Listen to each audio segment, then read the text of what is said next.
When Dan Blocker was on the TV show Bonanza, he didn't have much time for his family. That's what his son Dirk says today.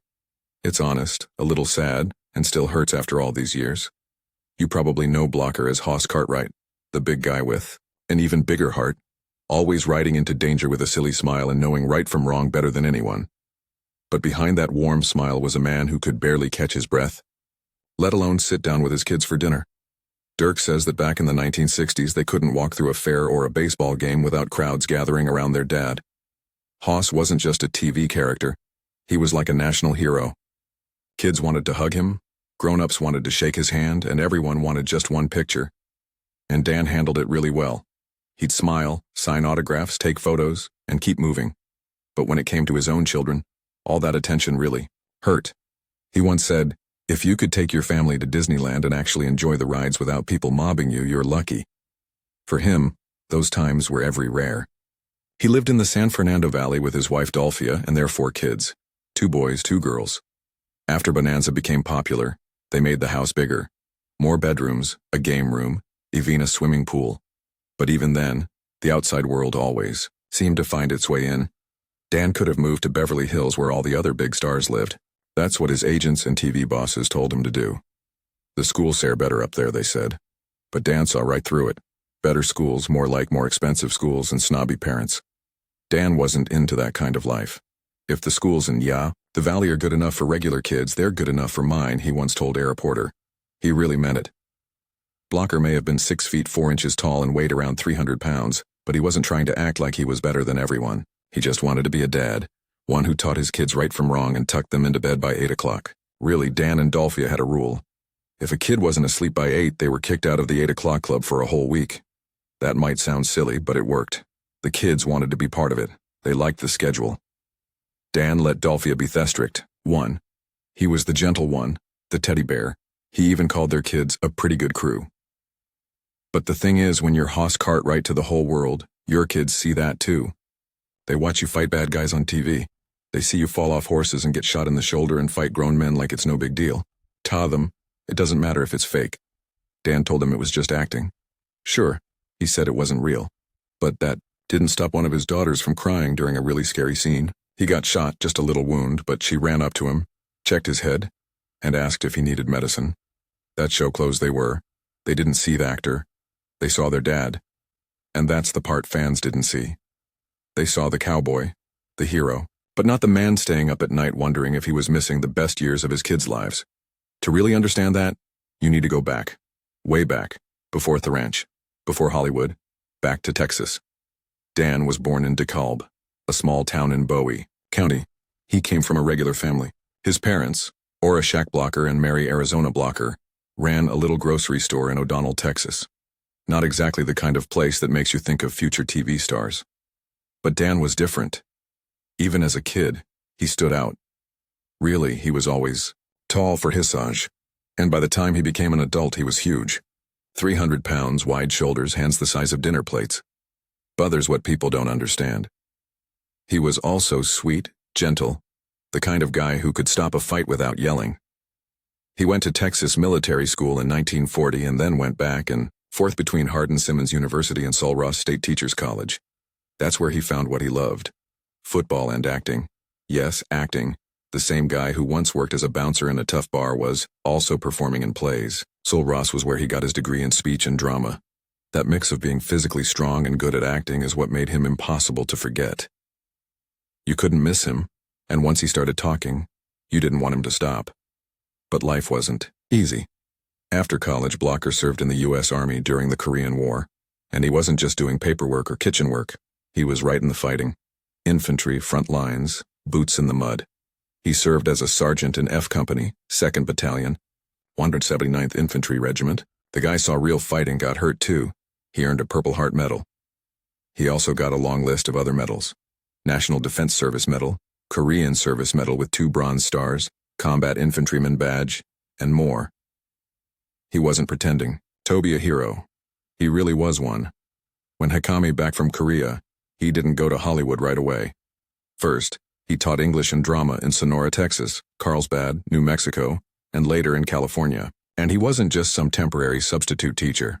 He was aerial teacher. Imagine your sixth-grade teacher being a future TV cowboy. That showed down to earth he was. It wasn't until 1958 that Dan finally moved to Los Angeles for real. He was planning, study at UCLA, maybe go to more school. But Hollywood had other plans. His first big break was a silly role in a Three Stooges short called Outer Space Jitters. He was listed as Dawn Blocker and played a space bad guy. Not fancy, but it opened doors. From there it grew bigger. He showed up in Gunsmoke Colt 45, Sheriff of Cochise, The Rifleman, and even Zorro. Usually playing a tough guy or a bar bouncer. Always quiet, always strong. In Have Gun Will Travel, he played a thief. In Cimarron City, he had a role that came back. Little by little, people started to notice. But it wasn't until 1959 that everything changed. And this is where we pause, right, at the exciting part.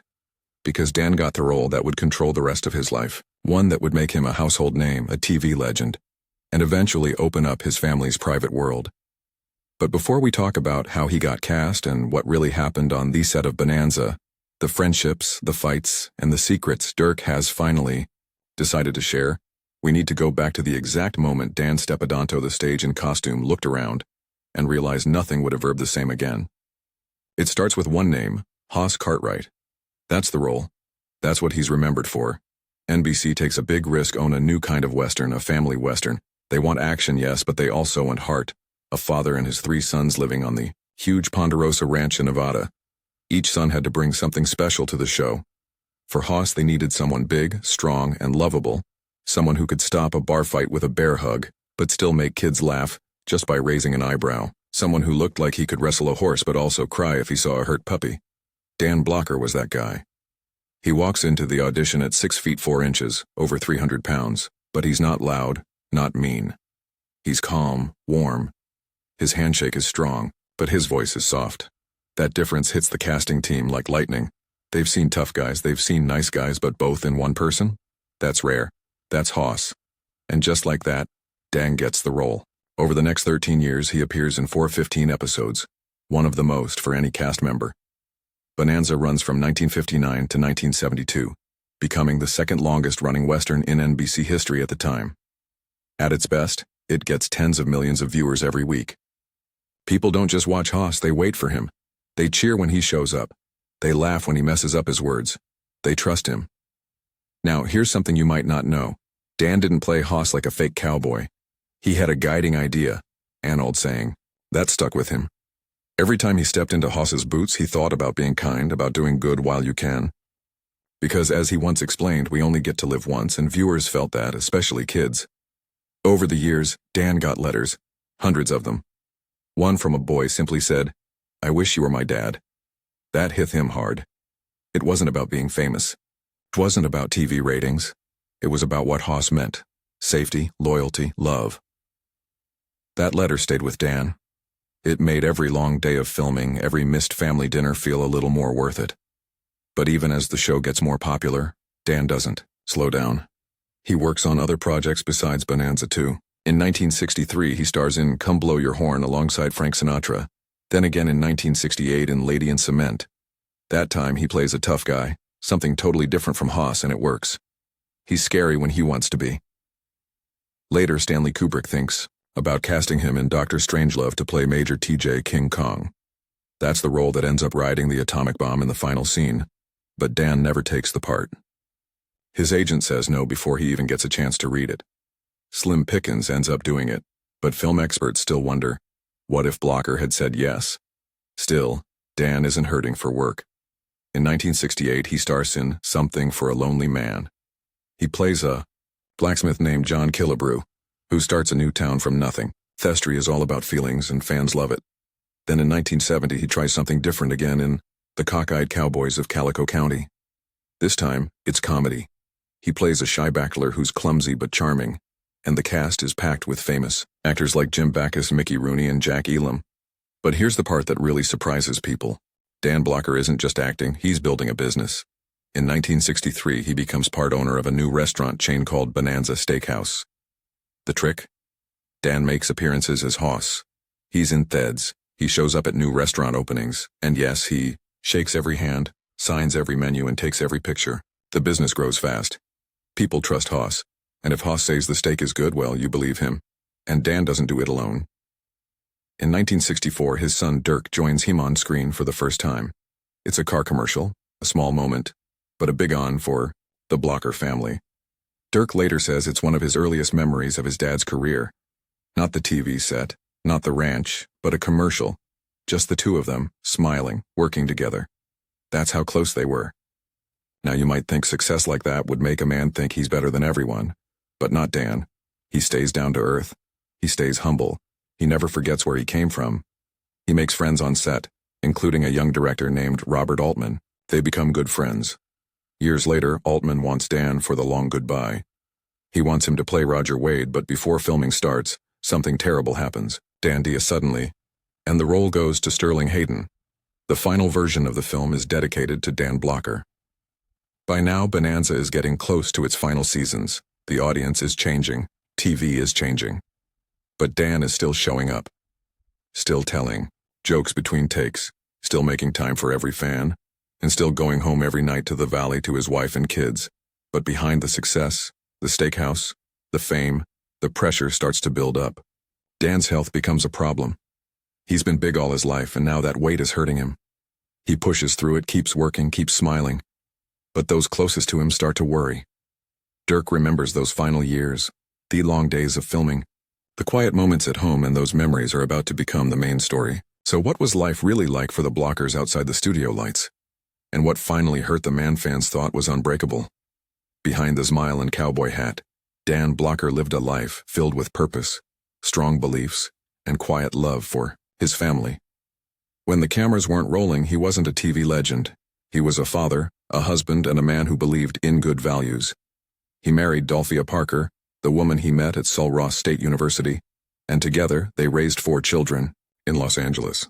They had 2 daughters, Dana Lynn and Deborah Lee, and 2 sons, David and Dirk, and every one of them felt the impact of Dan's huge presence. David Blocker became a successful Hollywood producer. In 1998, he won an Emmy for producing Don King, Only in America. Dirk, meanwhile, went into acting, continuing the Blocker name in front of the camera. But growing up, they all felt what fans only guessed at: how much Dan gave to his family, even as he gave so much to his work. Dan wasn't flashy about his beliefs, but he stood strong for them. He was a Free Methodist and a proud Democrat. He publicly supported California Governor Pat Brown in 1966 and later backed presidential candidates Eugene McCarthy and Hubert Humphrey. In the middle of the Hollywood spotlight, when staying quiet would have been safer, Dan spoke out. He had fun too. He loved fast cars like his 1965 Chevrolet Chevelle SS 396 Z16. He owned a Huffaker Genie Mk10 race car nicknamed the Vinegaroon, which raced in real road racing championships, including the Can-Am series. Dan had a love for speed that matched his larger-than-life energy. But none of that could stop what happened in 1972. At just 43 years old, Dan Blocker went in for a simple gallbladder surgery at Daniel Freeman Hospital in Los Angeles. He never came home. A blood clot, sudden and unexpected, traveled to his lungs.